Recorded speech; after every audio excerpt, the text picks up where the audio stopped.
Hello मेरे प्यारे साथियों, कैसे हैं आप सभी लोग। उम्मीद करते हैं कि आप सभी जहां कहीं भी होंगे अच्छे होंगे और अपनी पढ़ाई को अच्छे ढंग से कर रहे होंगे। ठीक है, जैसा कि आप लोग समझ रहे हैं कि हम लोग राजनीतिक शास्त्र जो पढ़ना स्टार्ट किए हैं उसमें से हम 2 क्लास को पढ़ा चुके हैं बच्चों, और हमें उम्मीद है कि आप दोनों क्लास को अच्छे ढंग से देख चुके होंगे, है ना। तो प्यारे बच्चों, हम आज लेकर के आए हैं फिर उसी राजनीतिक शास्त्र से ये जो क्लास 10th के लिए प्यारे बच्चों लेक्चर नंबर 3। और इस लेक्चर नंबर 3 में आप लोग फिर से पढ़ेंगे लोकतंत्र में सत्ता की साझेदारी का शेष जो भाग बच गया है उस भाग को आप पढ़ेंगे आज, ठीक है ना। तो प्यारे बच्चों, सबसे पहले लोकतंत्र के बारे में पिछला क्लास में आपको मैंने बता दिया था बच्चों। साथ ही साथ आपको सत्ता में साझेदारी क्या होता है, सत्ता में साझेदारी, इसके बारे में भी मैंने आपको बच्चों बता दिया है, ठीक है ना। ये 2 पॉइंट। तीसरा खास पॉइंट इसमें होने वाला है बच्चों कि सामाजिक विभिन्नता के बारे में जो है ना आप लोग पढ़ चुके हैं बच्चों, ठीक है ना, सामाजिक विभिन्नता के बारे में। उसके बाद प्यारे बच्चों अगला पॉइंट इसमें आएगा, आप जो है सामाजिक विभाजन के बारे में भी बिल्कुल तोड़ तोड़ करके बच्चों मैंने पढ़ाया है, ठीक है ना, सामाजिक विभाजन के बारे में, ठीक है ना। और सामाजिक विभाजन के बाद हम लोग फिर कुछ अनुच्छेद के बारे में पढ़ेंगे बच्चों, जो कि बहुत ही खास टॉपिक होने वाला है कि कौन से अनुच्छेद में कौन कौन नियम कानून बताए गए थे, जो कि आपके लिए मेन होने वाला है, जिससे आप क्या करेंगे अपने दैनिक जीवन में भी इन चीज़ों का प्रयोग करते हैं बच्चों, और इसका जो है सवाल आपके एग्जाम में भी पूछे जाते हैं, ठीक है ना। तो चलिए इन चारों टॉपिक्स को, जो मेन टॉपिक है, इसके बारे में मैंने आपको पढ़ा दिया है बच्चों। आप लोग जा करके प्यारे बच्चों पिछला क्लास में देख सकते हैं, यानी लेक्चर 1 और 2 में आप लोग देख सकते हैं बच्चा जी, है ना। तो प्यारे बच्चों आज हम लोग फिर लेकर के आए हैं लेक्चर नंबर 3 को, यानी कि लेक्चर नंबर 3 में बच्चों हम लोग टॉपिक को स्टार्ट करेंगे। और चलिए देखते हैं कि इसमें सबसे पहला टॉपिक हम लोग का क्या होने वाला है, ठीक है ना। चले ना, चलिए बच्चों आगे बढ़ते हैं। आइए बच्चों, इसमें हम सबसे पहला टॉपिक देखेंगे कि संविधान के एक अनुच्छेद है, जिस अनुच्छेद का नाम है संविधान के अनुच्छेद 19, ठीक है ना। तो टॉपिक क्या पढ़ेंगे बच्चों, आज हम सबसे पहला टॉपिक क्या पढ़ेंगे, संविधान का अनुच्छेद कौन सा अनुच्छेद है बच्चों, तो 19, है ना। संविधान के अनुच्छेद है 19, यानी 19वां नंबर अनुच्छेद। तो ऐसे में बहुत सारे हैं, लेकिन अभी अनुच्छेद जो है 19 वाला जो मेन होने वाला है आपके मैट्रिक एग्जाम के लिए, इसीलिए मैंने इसी टॉपिक को पहले लिया है, ठीक है ना। तो देखिए इस टॉपिक में जो है ना आप सभी लोगों को ये बताया गया है, हम सभी भारतीय नागरिकों को ये बताया गया है कि पहले वाले जो समय होते थे उस समय पूर्वज के हिसाब से जो है ना पेशा को निर्धारित कर दिया जाता था। आ रहा समझ में, यानी आपके पूर्वज लोग अगर किसान हैं तो आप भी किसान का ही काम कर सकते हैं, अगर आपके पूर्वज मजदूर थे तो आप भी मजदूर का ही काम कर सकते हैं। लेकिन अनुच्छेद 19 में, यानी कि जो संविधान बनाया गया, उसमें यह लिखा गया कि अगर आपके पिता किसान हैं तो आप कहीं बाहर जा रहे हैं तो वहाँ पे आप जा करके कोई व्यवसायिक का काम कर सकते हैं। अगर आपके पिता व्यापारी है, अगर आप चाह रहे हैं कोई सिविल सर्विस ले करके और उसमें जॉब करने के लिए, तो आप जॉब भी कर सकते हैं। यानी कि खुली आज़ादी एक तरह से हम भारतीयों को मिली, है ना। तो इसे हम लिखेंगे कैसे बच्चों, हम संविधान के अनुच्छेद 19 के बारे में लिखेंगे कि इसमें सभी नागरिकों को स्वतंत्रता का, लिखेंगे क्या बच्चों कि इसमें सभी नागरिकों को, याद रखना बच्चों इन चीजों को एक एक करके पॉइंट वाइज बना करके लिखना। चलिए इसको पॉइंट ऐसे बना करके लिखने से अच्छा नंबर मिलता है। इसमें सभी नागरिकों को क्या मिला जी, नागरिकों को स्वतंत्रता का मूल अधिकार दिया गया, स्वतंत्रता का क्या दिया गया जी, मूल अधिकार दिया गया, है ना, मूल अधिकार दिया गया, है ना, स्वतंत्रता का मूल अधिकार दिया गया, ठीक है ना, ठीक है। उसके बाद अगला पॉइंट इसमें आप लोग लिख सकते हैं, अगला पॉइंट देखेंगे बच्चों, इसमें आप कह सकते हैं कि भारत के स्वतंत्र भारत के राज्य क्षेत्र में कहीं भी निवास करने का अधिकार दिया गया, ठीक है ना। भारत के किसी भी क्षेत्र में किसी भी क्षेत्र में निवास करने का, है ना, निवास करने का अधिकार दिया गया। ठीक है, निवास करने का अधिकार दिया गया। ठीक है, यानी कि भारत में कोई भी व्यक्ति जाकर के कहीं भी निवास कर सकता है, यहाँ तक कि पाकिस्तान से भी लोग आकर के अभी निवास कर रहे हैं हमारे भारत में। ठीक है ना, तो इसमें जो है यही क्या किया गया कि छूट दे दिया गया, अधिकार दे दिया गया। ठीक है, कि कहीं से भी लोग यहाँ पर आकर निवास कर सकते हैं, या फिर एक जगह से दूसरे जगह लोग जाकर के कहीं से भी किसी राज्य से किसी दूसरे राज्य में भी निवास कर सकते हैं बच्चों, है ना। चलिए बच्चों, अगला यहाँ पर है कि व्यवसाय कारोबार करने का अधिकार भी दे दिया गया। एक और यहाँ पे अधिकार दिया गया कि कोई भी आम व्यक्ति कोई व्यवसाय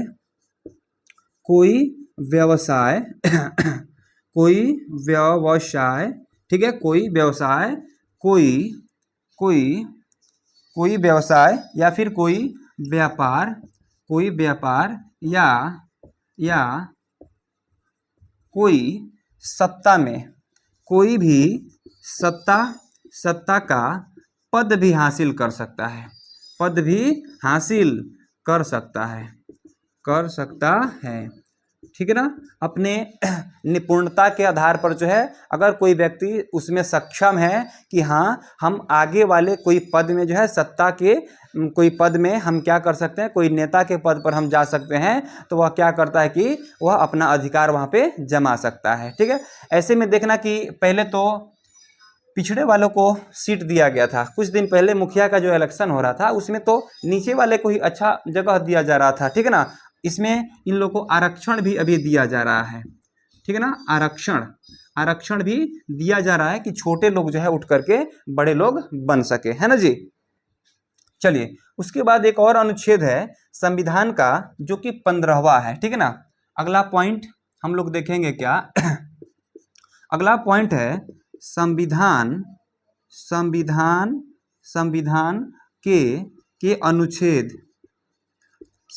के अनुच्छेद 15वां के हिसाब से अगर देखा जाए ना बच्चों, संविधान के अनुच्छेद 15वां के हिसाब से अगर देखा जाए, तो इसमें कह रहा है कि जन्म स्थान के आधार पर किसी प्रकार का भेदभाव नहीं होना चाहिए। कोई धर्म अगर कोई जैसे बोलता है कि आप हरिजन हैं, कि आप कोई हरिजन करके अगर कोई अपशब्द बोल देता है, तो उसके लिए हरिजन एक्ट का निवारण दिया गया है कि वे जाकर के अपने थाने पर जो है क्या कर सकते हैं कि हरिजन एक्ट का केस भी कर सकते हैं। ठीक है ना, इसके लिए और सभी क्या है कि प्रक्रिया है। ठीक है ना, और सभी प्रक्रिया के अनुसार ये क्या कर सकते हैं कि हरिजन एक्ट का जाकर केस भी कर सकते हैं। ठीक है ना, तो चलिए संविधान के इस अनुच्छेद के बारे में हम लोग देखते हैं। लिखेंगे बच्चों कि इस अनुच्छेद के तहत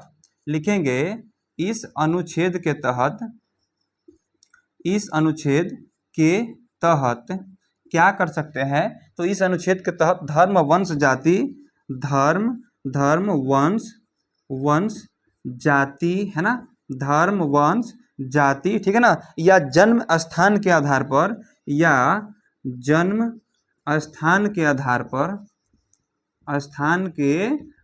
पर क्या क्या नहीं कर सकते हैं जी आधार पर क्या कर सकते हैं, किसी प्रकार का भेदभाव का निषेध किया गया है। किसी प्रकार के भेदभाव का क्या किया गया है जी, निषेध किया गया है। निषेध का अर्थ समझ रहे हैं, मना किया गया है, निषेध किया गया है। यानी कि ये जो है ना अनुच्छेद 15 के द्वारा और ये अनुच्छेद 19 के द्वारा, इसी को कहते हैं संविधान का अनुच्छेद। यानी दोनों अनुच्छेद में जो है ना मुख्य बातें को लिखा गया था, इसलिए मैंने इसको आपको दिखा दिया। ठीक है ना जी। चलिए अगला पॉइंट पे चलिए नेक्स्ट टॉपिक पे चलते हैं बच्चों। आइए बच्चों, नेक्स्ट टॉपिक होने वाला है लोकतंत्र में द्वंद्व। ठीक है ना, अगला टॉपिक होने वाला है बच्चों लोकतंत्र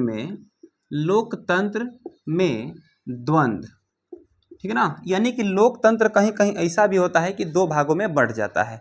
यानी कुछ लोग जो है ये कहने लगते हैं कि हम यहाँ पे रहेंगे और हम सभी समूह लोग यहाँ पे रहेंगे जो पिछड़े जाति वाले लोग हैं, लेकिन वहाँ पे बगल में ही कुछ बड़े लोग होते हैं, वे कहते हैं कि आप लोग को हम लोग यहाँ नहीं रहने देंगे। यानी कि हम कह सकते हैं कि लोकतंत्र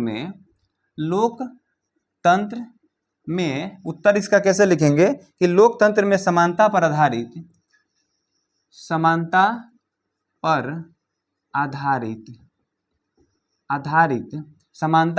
आधारित भेदभाव होने लगता है।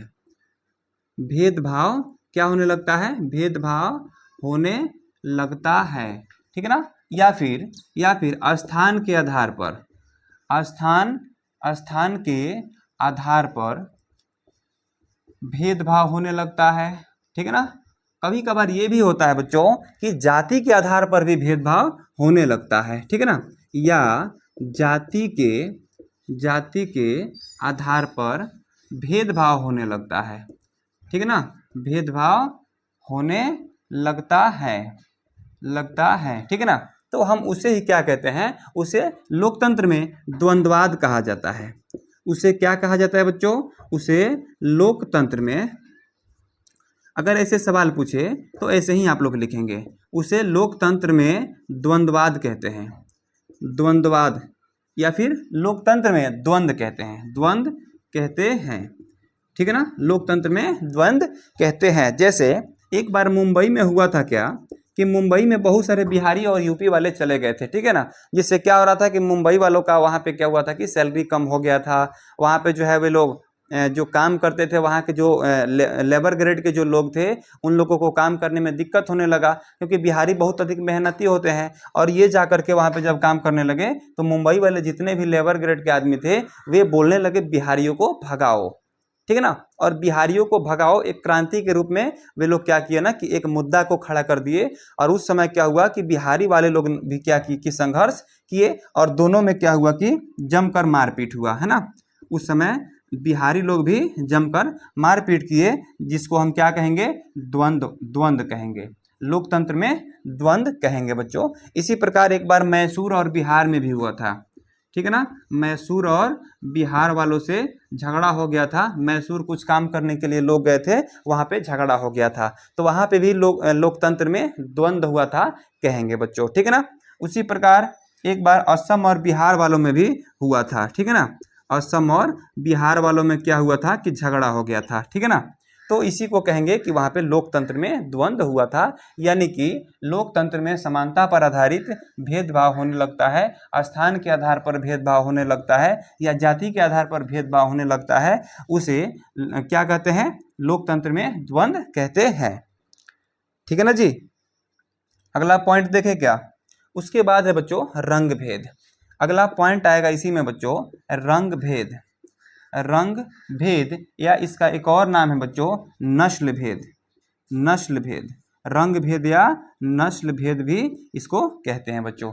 तो इससे आप क्या समझते हैं? चमड़ी के रंग के आधार पर जब भेदभाव किया जाता है ना, तो उसे हम कहते हैं नस्ल भेद या रंग भेद, ठीक है ना। जैसे यहाँ पर लिखेंगे बच्चों मेरे साथ, सभी लोग लिखेंगे, जितने बच्चे प्यारे लोग देख रहे हैं मेरे, सभी लोग लिखेंगे इन चीज़ों को, ठीक है ना।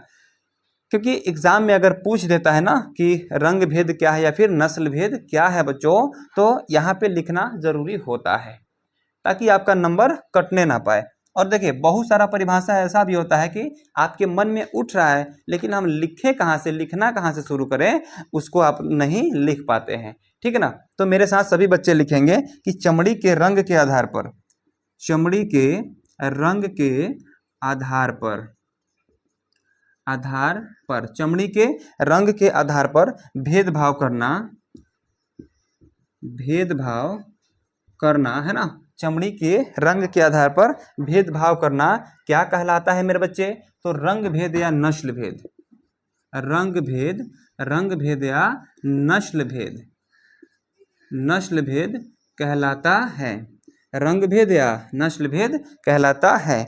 जैसे दक्षिण अमेरिका से महात्मा गांधी ट्रेन से चल करके आ रहे थे, तो वो जो है एक विशेष बोगी का टिकट कटाए हुए थे कि हमको जो है एसी में बैठ करके जाना है, ठीक है ना। तो उनको जो है चमड़ी के रंग के आधार पर जो है जनरल बोगी में उठा करके फेंक दिया गया था, लाकर बिठा दिया गया था जबरदस्ती, और सभी गोरे लोग क्या किए ना कि उनके सीट पे बैठ गए थे। तो उसी समय जो है ना दक्षिण अमेरिका से उन्होंने सबसे पहला आंदोलन शुरू किया था, ठीक है ना। सबसे पहला आंदोलन उन्होंने शुरू किया था। उस समय जो है ना गोरा और काला का रंग भेद, गोरा और काला का रंग भेद महात्मा गांधी के साथ किया गया था, ठीक है ना। तो ये कह सकते हैं कि चमड़ी के रंग के आधार पर जो है जो भेदभाव किया जाता है उसे हम रंग भेद या नस्ल भेद कहते हैं, ठीक है ना जी। चलिए प्यारे बच्चों, अगर मेरा क्लास अच्छा लग रहा होगा ना, तो आप जो है जाकर के कमेंट बॉक्स में जो है दिल का इमोजी लगा दीजिएगा और वीडियो को एक बार लाइक कर दीजिएगा बच्चों, प्लीज़ प्लीज़, ठीक है ना। चलिए आगे बढ़ें। चलिए बच्चों अब आगे बढ़ते हैं नेक्स्ट टॉपिक पे, है ना। चलिए आइए बच्चों, अगला सवाल आप लोग देखेंगे यहाँ पर। अगला टॉपिक क्या है, कह रहा है कि 70 के दशक से आधुनिक दशक के बीच के लोकतंत्र का सफर कैसा रहा था, ठीक है ना। यानी 70 के दशक से आधुनिक दशक के बीच, आधुनिक दशक के बीच, ठीक है ना। आधुनिक दशक के बीच लोकतंत्र का सफर कैसा रहा, लोकतंत्र का सफर कैसा रहा, ठीक है ना। यानी कि 70 के दशक, यानी कि 70 यानी 1970, ठीक है ना। उस समय के 1970 के आसपास को जो है ना हम कहेंगे 70 का दशक। यानी उस समय के जो लोकतंत्र का जो क्या था कि रीति रिवाज था, वहां से लेकर और आज तक के लोकतंत्र का सफर जो है कैसा रहा, ठीक है ना। लोकतंत्र जो है वहां से लेकर के आज तक किस प्रकार से चलते आ रहा है उसके बारे में हम लोग समझेंगे, ठीक है ना। तो सबसे पहले 70 के दशक में यानी 1967 में, है ना, 1967 में समझेंगे यहाँ पर बच्चों। 1967 में जो था किसका, 1967 में स्वर्ण का क्या था, तो स्वर्ण जातियों का वर्चस्व था, स्वर्ण जातियों का वर्चस्व था, है ना। उस समय क्या था कि स्वर्ण जातियों का वर्चस्व था। अगर इसको साफ भाषा में कहें बच्चों तो जो बड़े लोग थे ना, ब्राह्मण क्षत्रिय लोग थे ना, उनका वर्चस्व रहता था, ठीक है। लेकिन दलितों को उस समय बहुत अधिक प्रॉब्लम था, बहुत अधिक जो है ना उनको प्रताड़ित किया जाता था। लेकिन धीरे हुआ यूं कि वे लोग जो है धीरे धीरे संघर्ष में आ गए, ठीक है। और जैसे ही वे लोग संघर्ष में आए बच्चों, अब क्या हुआ कि 1970 से 90 तक के बीच में, 1970 से और 1990 के बीच में जो है ये लोग क्या करना शुरू कर दिए जी, तो इनमें जो है ना संघर्ष उत्पन्न हो गया। एक तरह से ये लोग संघर्ष करना शुरू कर दिए कि हम लोग कब तक पिछड़े जातियों में रहेंगे और बड़े लोगों के पैर के नीचे दबे रहेंगे, और हम क्या करेंगे कि ये दुख का सामना हमेशा करते रहेंगे, दुखों को झेलते रहेंगे, ठीक है। उसके बाद हुआ यूं कि ये लोग संघर्ष जैसे ही शुरू किए, अब क्या हुआ कि 1990 के बाद में, है ना, 1990 के बाद में जब प्लस होने लगा समय, अब क्या हुआ कि धीरे दलितों में एक तरह एकीकरण की भावना उत्पन्न हो गई और आगे उच्च होने की जागृति उत्पन्न हुई। क्या हुई कि उच्चता की जागृति उत्पन्न हुई, ठीक है ना, उच्चता की जागृति उत्पन्न हुई, ठीक है ना, ठीक है। और देखिए उसके बाद क्या हुआ कि अब देखिए जो है जागृति उत्पन्न हुई, और उस समय क्या हुआ कि दोनों में क्या होने लगा ना कि दोनों में संघर्ष चलना शुरू हो गया, एक दूसरे का विरोध करना शुरू कर दिए। कब, तो 1990 के बाद में। लेकिन प्यारे बच्चों अभी क्या हो रहा है जी, अभी 2024 में कहें या फिर बच्चों 2025 में कहें, तो दलितों और महादलितों का पलड़ा भारी दिखता है, पलड़ा भारी है।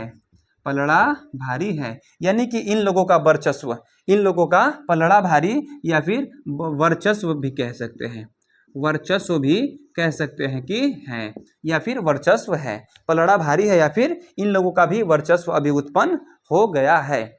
चलिए यहाँ पे देखेंगे, यहाँ पे जो है स्वर्ण जातियों का 1967 के आसपास में जो था स्वर्ण जातियों का वर्चस्व था। उसके बाद इन लोग का संघर्ष हुआ 1970 और 90 के बीच में, और यहाँ पर आकर के जैसे देखे ना कि हम लोग का संघर्ष कामयाब होने वाला है, अब इन लोग में क्या हुआ कि उच्चता की भावना जागृत हो गई बच्चों। उसके बाद क्या हुआ कि 2024 और 25 में देख लीजिए ना क्या हो रहा है, दलितों का पलड़ा भारी दिख रहा है। और यहाँ पे देखेंगे बच्चों कि यहाँ पर जो है इन लोग को आरक्षण भी दिया जा रहा है, आरक्षण भी दिया जा रहा है, और कई बड़े पदों पर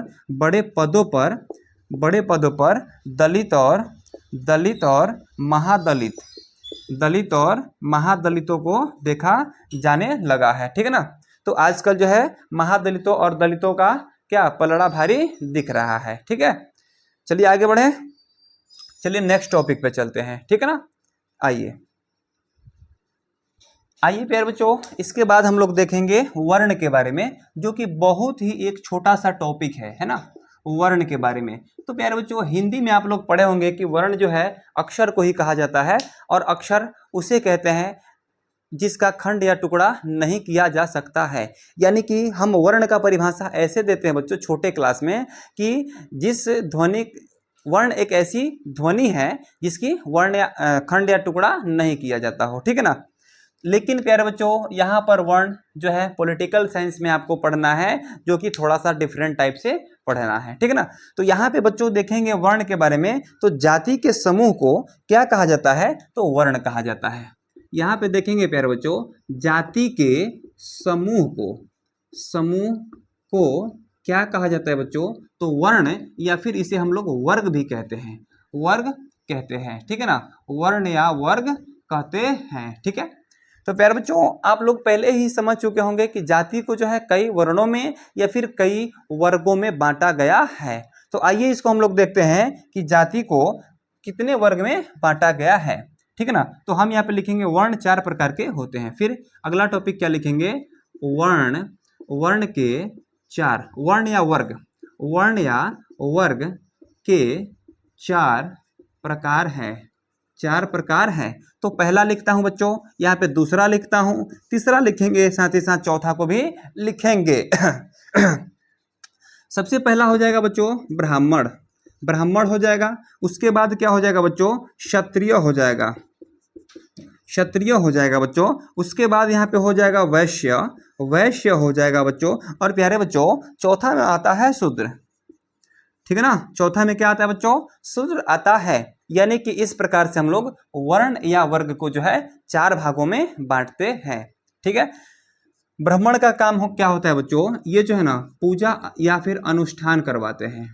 ठीक है ना, पूजा अनुष्ठान में इनका उपयोग होता है, इनका जो है वहां पे क्या होता है, मौजूदगी होता है पूजा पाठ में। ठीक है, उसके बाद क्षत्रिय को अगर देखा जाए बच्चों, तो ये युद्ध हमेशा किया करते थे। पुराने जमाने में क्षत्रिय लोग, क्षत्रिय का मतलब समझ रहे हैं, बहुत बलवान, जो हमेशा माराधाड़ी करते रहता है, जो किसी से जल्दी से डरता नहीं है। ठीक है ना, उसको हम क्षत्रिय कहते हैं। यह हमेशा युद्ध करते थे या फिर राजा के पद पर ये लोग बैठते थे। ठीक है ना, क्षत्रिय लोग। उसके बाद यहाँ पे वैश्य को अगर देखा जाए बच्चों, तो ये सभी लोग क्या करते थे, कृषि को किया करते थे, कृषि करते थे, पशुपालन करते थे। ठीक है ना, पशुपालन के साथ साथ और व्यापार भी ये लोग किया करते थे, व्यापार भी वैश्य लोग ही करते थे बच्चों। ठीक है ना, अब आइए शूद्र लोगों के बारे में थोड़ा सा देखा जाए, तो इन तीनों का क्या करते थे कि सेवा सत्कार में हमेशा लगे रहते थे। ठीक है ना, तो इन तीनों का सेवा करना, इन तीनों का, यानी तीनों का क्या करते थे ये लोग, तीनों का सेवा करते थे। तीनों का क्या करते थे बच्चों, तीनों का सेवा करते थे। ठीक है, आया समझ में।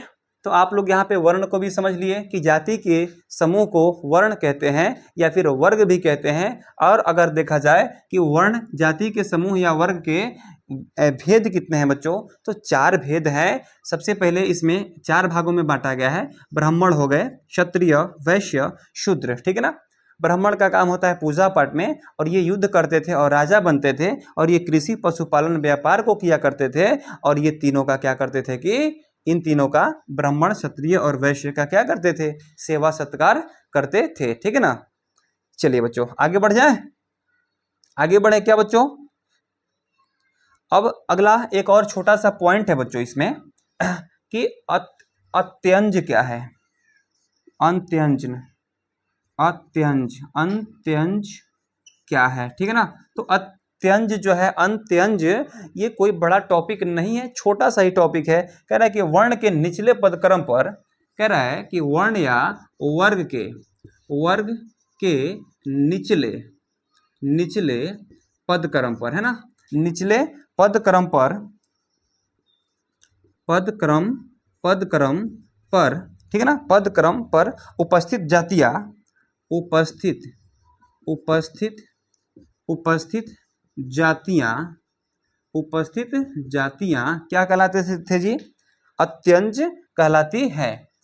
क्या कहलाती है जी? अत्यंज कहलाती है, अंत्यंज कहलाती है।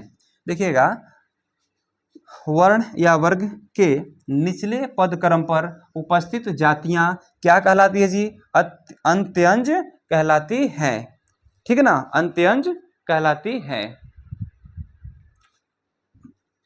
ठीक है, अत्यंज कहलाती है, ठीक है ना। यानी कि यहाँ पे शूद्र, यहाँ पे जो थे ना शूद्र लोग क्या कहलाते थे?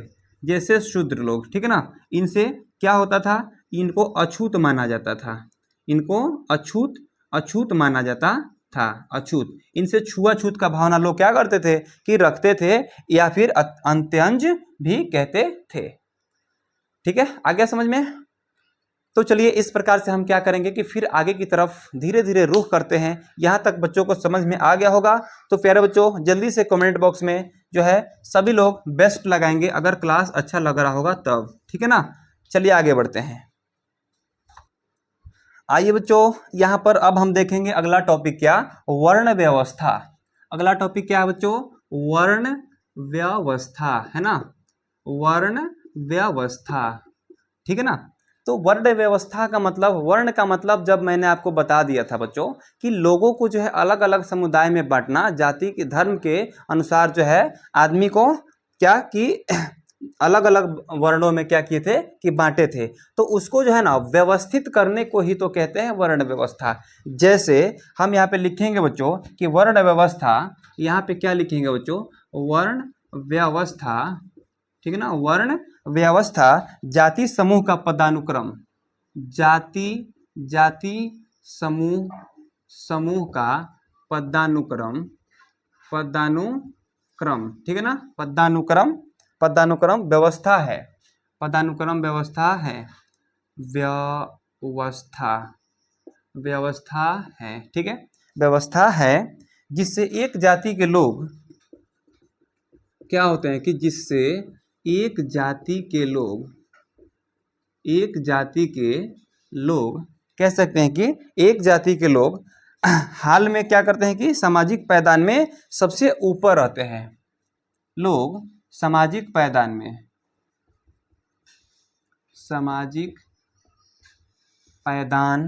में कहाँ रहते हैं? तो सबसे ऊपर रहते हैं, सबसे ऊपर रहते हैं। कहाँ रहते हैं? सबसे ऊपर रहते हैं, ठीक है ना। क्या इसमें क्या होता है? तो किसी अन्य जाति के समूह के लोग पदाक्रम में सबसे नीचे रहते हैं, पायदान में सबसे ऊपर रहते हैं, तो कोई सबसे नीचे रहते हैं, सबसे नीचे रहते हैं, ठीक है।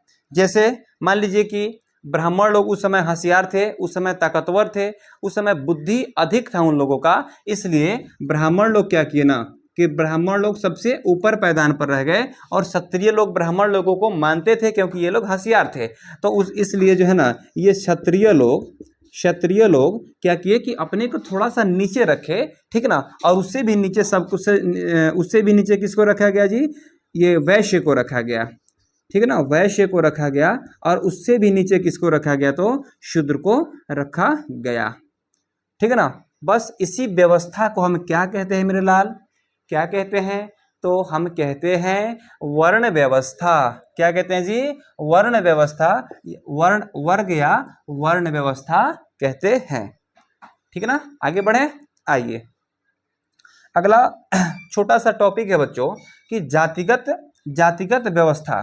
थोड़ा सा एक और यहाँ पे टॉपिक आप लोग देखेंगे, जातिगत व्यवस्था। अगला टॉपिक है जातिगत व्यवस्था, जातिगत व्यवस्था, ठीक ना।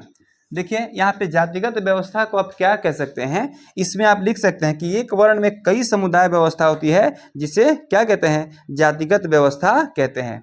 जैसे एक वर्ण, मान लीजिए कि जैसे हम वैश्य ले लेते हैं, यहाँ पे लिख देते हैं, थोड़ा सा इसका परिभाषा लिखेंगे बच्चों, क्योंकि ये परिभाषा आपके एग्जाम में पूछ भी सकता है, ठीक है ना, कि जातिगत व्यवस्था से आप क्या समझते हैं। तो मेरे साथ लिखेंगे बच्चों कि एक वर्ण में एक वर्ण में कई सामुदायिक व्यवस्था होती है, कई सामुदायिक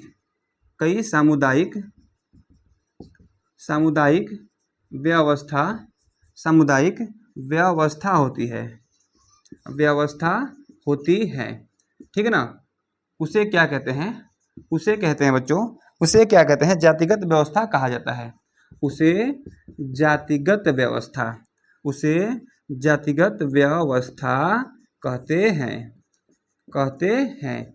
जैसे मान लीजिए कि हम लोग अभी जो है वैश्य हैं, ठीक है ना, वैश्य लोग हैं, तो वैश्य लोग में जो है ना बहुत सारे अलग अलग जाति को बांटा गया है। जैसे मान लीजिए यहाँ पे हो गया यादव, हो गया आपको यादव, हो गया यहाँ पे कुर्मी हो गया, ठीक है ना, कुर्मी के साथ साथ जो है आपको कुशवाहा, मल्लाह हो गया, मल्लाह कह सकते हैं, मल्लाह, ठीक है ना।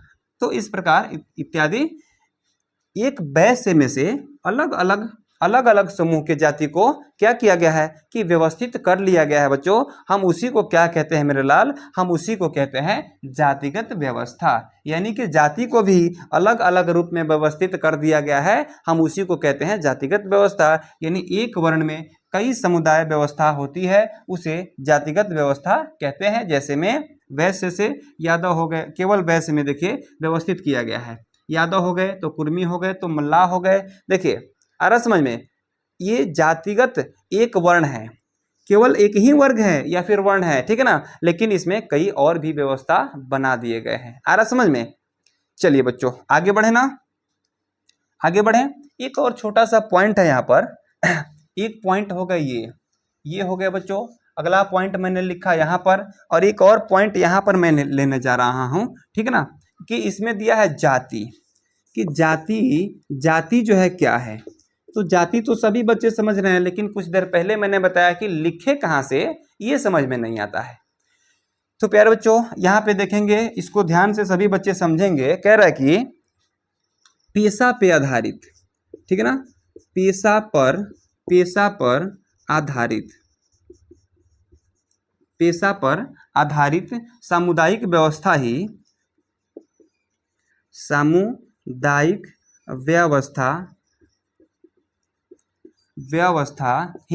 क्या कहलाती है मेरे लाल, क्या कहलाती है, जाति कहलाती है, जाति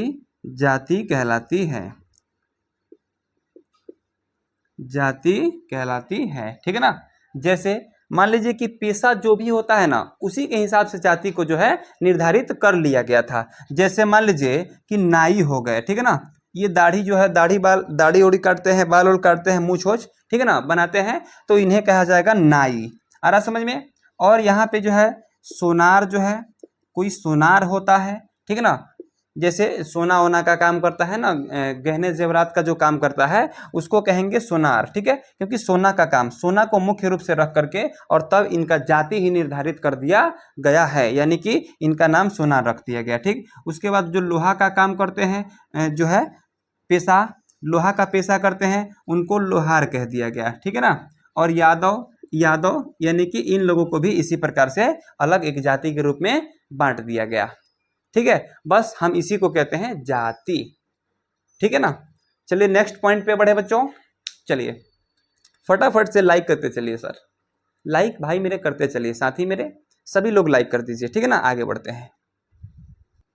आइए नेक्स्ट पॉइंट को देखते हैं प्यारे बच्चों। यहाँ पे लिखा हुआ सबसे पहले मिलेगा आपको जातिवाद। जातिवाद, तो जातिवाद भी कोई छूटने वाली सवाल है क्या? जातिवाद का मतलब आप लोग जैसे कि राष्ट्रवाद, जैसे मैंने हिस्ट्री में आप लोग को एक चैप्टर पढ़ाया है जो कि चैप्टर नंबर 1 है, राष्ट्रवाद, यानी कि अपने देश के प्रति प्रेम की भावना को राष्ट्रवाद कहते हैं। ठीक उसी प्रकार अपने जाति के प्रति जिसे प्रेम की भावना उत्पन्न हो जाता है उसको कहते हैं बच्चों जातिवाद। यानी किसी व्यक्ति द्वारा, यहाँ पे लिखेंगे बच्चों, किसी व्यक्ति द्वारा, देखना थोड़ा सा उससे डिफरेंट होने वाला है। ठीक है ना, यानी किसी व्यक्ति द्वारा, किसी व्यक्ति द्वारा, किसी व्यक्ति द्वारा जो है अपने जाति को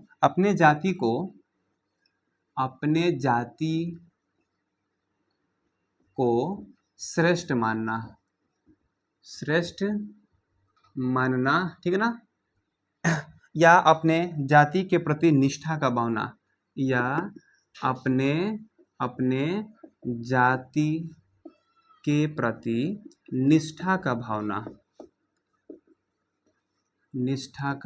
भावना रखना क्या कहलाता है? जातिवाद कहलाता है। जातिवाद कहलाता है। ठीक है ना। अगर आपके परीक्षा में पूछता है ना कि इसे परिभाषित कर दीजिए, तो इसे ऐसे ही आप लोग परिभाषित करेंगे। ठीक है ना, किसी व्यक्ति द्वारा अपने जाति को श्रेष्ठ मानना या अपने जाति के प्रति निष्ठा का भावना रखना क्या कहलाता है बच्चों? जातिवाद कहलाता है। और यह क्या है? एक प्रकार का गुण है। जातिवाद क्या है जी? एक प्रकार का गुण है जो किसी व्यक्ति में उत्पन्न होता है। ठीक है ना। लेकिन प्यारे बच्चों अगर इसी में एक और सवाल आ जाता है कि जातिवादी क्या है? जातिवादी, ठीक है ना, जातिवादी क्या है? तो जो लोग जातिवाद की भावना रखते हैं, ठीक है ना, यानी कि जातिवाद की भावना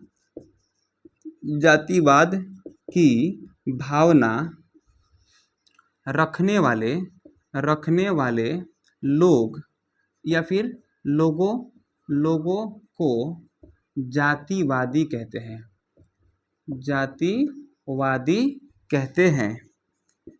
क्या कहते हैं जी? जातिवादी कहते हैं। यह जो है नाउन हो गया, यानी कि इसे कहेंगे बच्चों कि यह जो है संज्ञा हो गया। यानी लोग ही को ना कहेंगे कि आप जो है जातिवादी है, ये किस प्रकार का आदमी है? तो ये जातिवादी व्यक्ति है। ठीक है ना। और यहाँ पे बच्चों देखेंगे कि जातिवाद जो है एक प्रकार का गुण है। ठीक है ना, लेकिन यह जो है एक प्रकार का क्या है? संज्ञा है। ठीक है ना। चलिए, और यहाँ पे जो गुण है ना, तो ये क्या कह सकते हैं कि गुणवाचक संज्ञा, यानी गुणवाचक संज्ञा जो है ना, किसको कहते हैं? संज्ञा पढ़े हैं, जातिवाचक, व्यक्तिवाचक जो है, और द्रव्यवाचक हो जाता है, आपको समूहवाचक हो जाता है, और एक क्या होता है? गुण वाला को क्या कहते हैं? जिसमें अच्छाई बुराई सब ये आता है ना, तो उसको गुणवाचक कहेंगे। ठीक है ना। तो चलिए आगे बढ़ते हैं। अब जातिवादी व्यक्ति उसी को कहते हैं। ठीक है ना। चलिए, जातिवादी यानी जातिवाद की भावना रखने वाले लोगों को जातिवादी कहते हैं। ठीक है। नेक्स्ट पॉइंट देखेंगे कि भारत में जातिगत व्यवस्था। अगला पॉइंट क्या देखेंगे? भारत में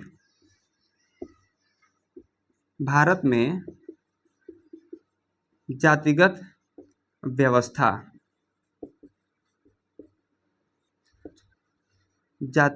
भारत में जातिगत व्यवस्था। ठीक है ना। तो चलिए भारत में जो है जातिगत व्यवस्था के बारे में प्यारे बच्चों हम थोड़ा सा समझेंगे। यहाँ पर कह रहा है कि भारत में जातिगत व्यवस्था क्या है, इसके बारे में हमें समझना है। ठीक है। तो देखिए भारत में जातिगत व्यवस्था जो है, सबसे पहले कि जाति के आधार पर जो है ना, यहाँ पर जो है जाति के आधार पर क्या किया जाता है बच्चों, तो पेशा निर्धारित होता है। क्या, तो पेशा निर्धारित होता है।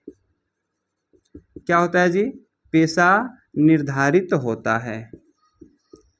पेशा निर्धारित होता है, ठीक है ना। उसके बाद देखेंगे बच्चों यहाँ पर कि जाति के आधार पर शादी होता है। जाति के आधार पर क्या होता है बच्चों, शादी। जाति के आधार पर शादी भी होता है, शादी होता है, ठीक है ना। और लिखेंगे बच्चों यहाँ पर कि जाति के आधार पर भेदभाव होता है। लिखेंगे कि जाति के आधार पर क्या होता है बच्चों, तो भेदभाव भी होता है। और कहें बच्चों तो कह सकते हैं क्या, कि जाति के आधार पर नाम भी रखा जाता है। नाम भी रखा जाता है।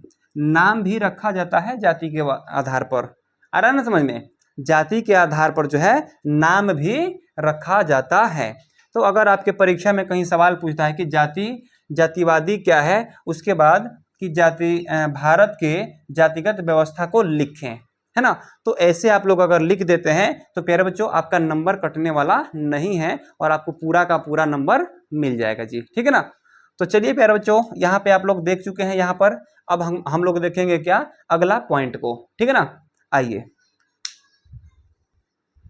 बच्चों, नेक्स्ट पॉइंट को हम देखेंगे, जातीय बंधन टूटने के कारण। अगला पॉइंट है जातीय बंधन टूटने के कारण। जातीय बंधन टूटने के कारण। जातीय बंधन आखिर किन किन कारणों से जो है टूट जाता है बच्चों, ठीक है। तो यहाँ पे देखेंगे बच्चों कि जातीय बंधन जो है ना टूटने के निम्न कारण है। यहाँ पे मैं कारणों को लिख रहा हूँ कि समाज सुधारकों और राजनेताओं के प्रयास। समाज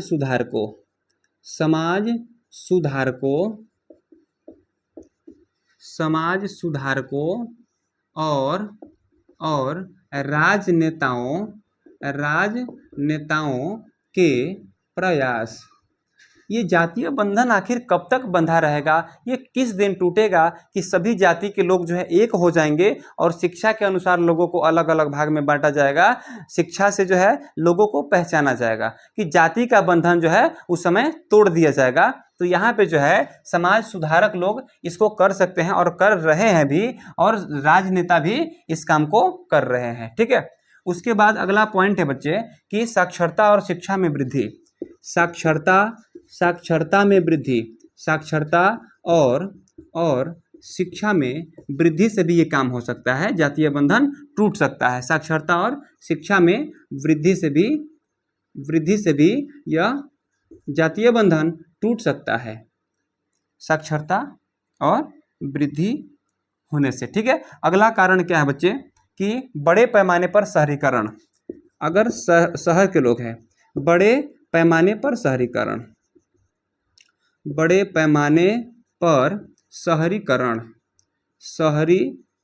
है ना जी। अगर बड़े पैमाने पर शहरीकरण हो जाता है तो गांव में सबसे ज़्यादा लोग भेदभाव करते हैं जाति प्रथा को लेकर के, लेकिन शहर में लोग जहां रहते हैं सभी लोग मिलजुल करके रहते हैं और शहर में जो है जाति का भेदभाव बहुत कम ही हो पाता है, ठीक है ना। तो शहर में एक जगह बहुत सारे लोग रहते हैं लेकिन ये पता ही नहीं चल पाता है कि वे किस जाति के हैं और वे किस जाति के हैं, ठीक है ना। लेकिन गांव में जो है ये भेदभाव बहुत अधिक किया जाता है, ठीक है। तो यहाँ पे देखेंगे अगला पॉइंट, यानी बड़े पैमाने पर अगर शहर हो जाता है ना तो उस समय क्या होगा कि ये भेदभाव खत्म हो जाएगा जाति वाला, ठीक है। उसके बाद यहाँ पर पेशा चुनने की आज़ादी। पेशा चुनने की आज़ादी। पेशा चुनने की आज़ादी। पेशा चुनने की अगर आज़ादी हो जाती है तो कोई भी आदमी कोई अगर काम करना शुरू कर देता है ना तो सभी लोगों को मजबूरन उनसे जाकर के काम करवाना पड़ता है। जैसे जब से हम लोगों के यहाँ आरक्षण हुआ है बिहार में, जिस तब से क्या हुआ है कि बहुत सारे लोग दारोगा हो गए हैं, बहुत सारे लोग जो है एसपी कलेक्टर हो गए हैं, दलित लोगों में से बहुत सारे बैंक में जो है काम कर रहे हैं, ठीक है ना। तो उन लोगों से कोई अगर छुआछूत करना चाहता है तो क्या होगा कि उन लोगों का जो है काम नहीं हो पाता है, जिसके चलते मजबूरन उन लोगों के साथ जाकर के अपना काम करना पड़ता है, ठीक है ना। तो इससे क्या होगा कि पेशा चुनने की आज़ादी अगर मिल जाती है तो छोटे दलित लोग जा करके बड़े पोस्ट पे बैठेंगे, जिससे क्या होगा कि सभी लोग उनसे घुल मिल करके रहना शुरू कर देंगे, जिससे क्या होगा प्यारे बच्चों कि जातिगत बंधन टूट सकता है। इसी कारण जो है जातिगत बंधन टूट सकता है।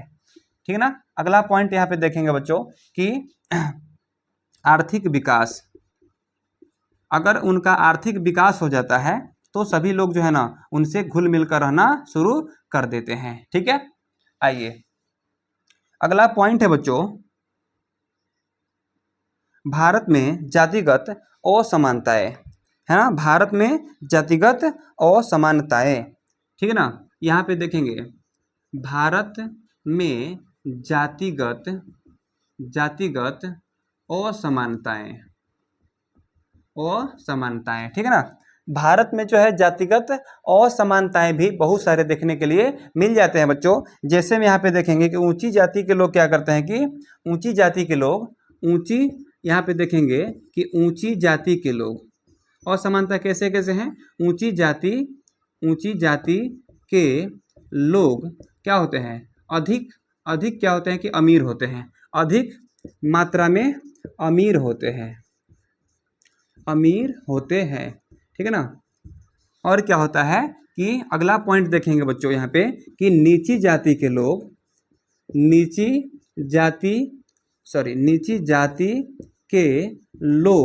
अधिक मात्रा में क्या होते हैं बच्चों, मात्रा में तो प्यारे बच्चों गरीब होते हैं। क्या होते हैं, गरीब होते हैं। ठीक है ना। अधिक मात्रा में गरीब होते हैं। दलितों में आदिवासी की संख्या ज़्यादा है। ठीक है। दलितों में जो है आदिवासी की संख्या भी आप कह सकते हैं कि बहुत अधिक है। तो इस प्रकार से जो है भारत में जातिगत असमानताएं देखने के लिए मिल जाता है। ऐसे आपके एग्जाम में अगर सवाल पूछ दे कि भारत में जातिगत असमानताओं को लिखें तो यहाँ पे आप लोग इन दोनों पॉइंट को लिख दीजिएगा, आपको नंबर मिल जाएंगे बच्चा जी, है ना जी। तो चलिए बच्चों अब जो है ये इतना सारा पॉइंट हम क्लियर कर चुके। तो सभी जो भी बच्चे पीछे वाला क्लास को नहीं देखे होंगे, लेक्चर 3 से पहले मैंने लेक्चर 2 और 1 दे दिया है बच्चों। आप दोनों लेक्चर को जाकर के पीछे देख लेंगे और उसके बाद इस लेक्चर को देखेंगे ना तो और अधिक मज़ा आने वाला है। ठीक है। तो आइए मिलते हैं फिर अगले लेक्चर में। तब तक के लिए सभी मेरे प्यारे बच्चों को बहुत बहुत धन्यवाद और जय हिंद।